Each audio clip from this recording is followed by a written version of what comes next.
For 2,000 years, the Christian church has taught the most damaging lie in religious history from one verse, Galatians 3:16. They say God replaced Israel with the church. But what if I told you Paul wasn't announcing replacement? He was announcing restoration. But here's what your pastor never told you. The Pharisees weren't just arguing theology with Paul. They were protecting real estate. That's right, land inheritance rights. When scattered Israelites from the northern kingdom tried to return and claim, Abraham is our father, the Pharisees went ballistic. Why?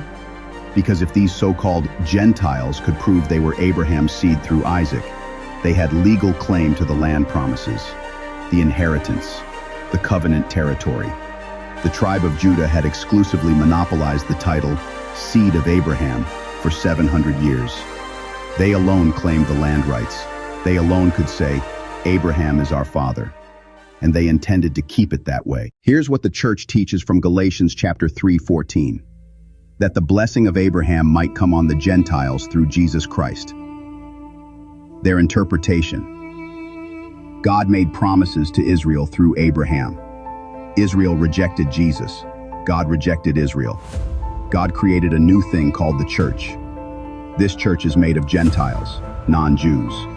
These Gentiles now get Abraham's blessings instead of Israel. All those land promises? Spiritual now. Forget the physical land. The Jews are just unsaved people, no special status. From this one verse, they justified the Crusades, the Inquisition, and even the Holocaust. But Paul destroys their argument in verse 16-17. Watch this. Now to Abraham and his seed were the promises made. He saith not seeds, plural, but seed, singular, which is Christ. The church says, see, it's all about Jesus and the church now. But then Paul drops the hammer in verse 17. And this I say, that the covenant confirmed before of God in Christ, the law which was 430 years after cannot disannul. Wait, stop. Think about what Paul just said.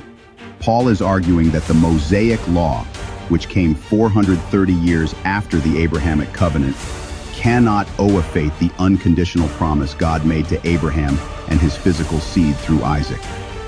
The Pharisees were using the Mosaic law to block the returning northern tribes. They said, you were divorced from the covenant. You intermarried with pagans. You have no proof of tribal lineage. The law disqualifies you. You cannot claim Abraham as your father. You have no rights to the land inheritance. But Paul says, hold on. The promise was made to the seed, the collective seed of Isaac. That seed line is one. You cannot separate it. The Abrahamic covenant included all 12 tribes, not just Judah. The Gentiles in Galatians 3:14 are not random pagan nations. They are the scattered sheep of Israel, the divorced northern kingdom living among the nations who thought they were Gentiles. That's why Jesus said in Matthew 15:24, I was not sent but to the lost sheep of the house of Israel. That's why Paul said in Galatians 3:13, Christ has redeemed us from the curse of the law. Us means Judah and the lost tribes.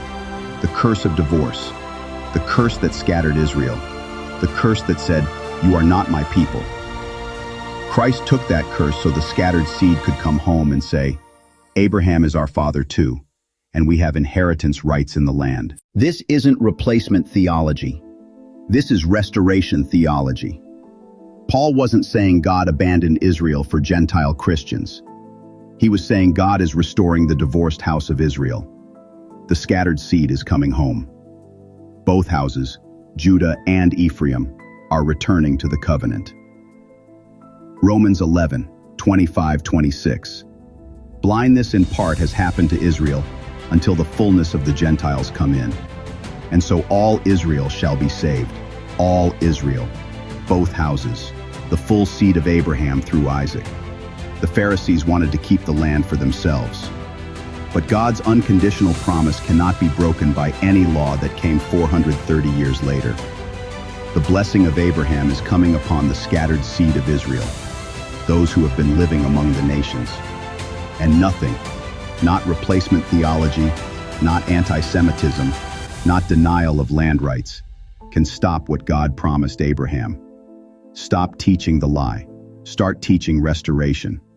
If this revelation shook you, share it. The time for truth is now.